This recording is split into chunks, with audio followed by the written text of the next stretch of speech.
Welcome to Bengal food diaries channel.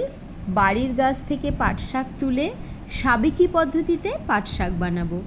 পাট শাকের এমন রেসিপি থাকলে প্লেটের সম্পূর্ণ ভাত নিমেষেই খালি হয়ে যাবে। ভিডিওটা কিন্তু শেষ পর্যন্ত দেখবেন। পাট শাকের বোটার সাথে যে শির থাকে সেটাকে আমি এইভাবে করে ফেলে দিচ্ছি। একইভাবে সমস্ত পাতাগুলি বেছে নিয়েছি। প্লেটে আছে কাঁঠাল দানা, ছুলে কেটে নিয়েছি। প্লেটে যে চিংড়ি মাছ আছে সেটাও বেছে নিয়েছি। কড়াইয়ে অল্প করে সর্ষের তেল দিয়ে গরম হলে দিচ্ছি বেছে রাখা চিংড়ি মাছ। নুন ও হলুদ দিয়ে চিংড়ি মাছ হালকা করে ভেজে নিতে হবে। ভাজা হয়ে গেছে, এবার তুলে নেব।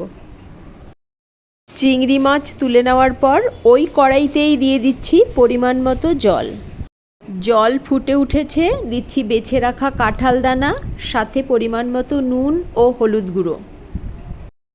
কাঁঠাল দানা 40% মতো কুক হয়েছে, সেই সময় দেব পেঁয়াজ কুচি, রসুন কুচি আর দেব চেরা কাঁচা লঙ্কা। সব কিছু জাল হয়ে প্রায় সেদ্ধ হয়ে এসেছে, এই সময় দেব কেটে রাখা পাট শাক। হালকা করে ভেজে রাখা চিংড়ি মাছও দিয়ে দিলাম। এবার পাট শাক সেদ্ধ হওয়া পর্যন্ত জাল দিতে হবে। সমস্ত সুন্দরভাবে সেদ্ধ হয়েছে, এবার একটা বাটিতে ঢেলে নেব। কড়াইয়ে পরিমাণ মতো সর্ষের তেল দিয়ে গরম হলে ফোড়নের জন্য দেব শুকনো লঙ্কা, কয়েক সেকেন্ড পরে দিয়ে দেব কালো জিরা, তারপর দেব রসুন কুচি। নাড়াচাড়া করে নিয়ে রসুন যখন হালকা ভাজা হয়েছে, সেই সময় বাটিতে ঢেলে রাখা পাট শাক কড়াইয়ে দিয়ে দেব।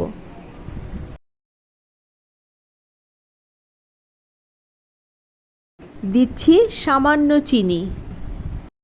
সাবেকি পদ্ধতিতে কাঁঠাল দানা দিয়ে পাট শাকের রেসিপি ভালো লাগলে প্লিজ একটা লাইক করে দেবেন। চ্যানেলে নতুন বন্ধু হলে চ্যানেলটিকে সাবস্ক্রাইব করে পাশে থাকার অনুরোধ রইল।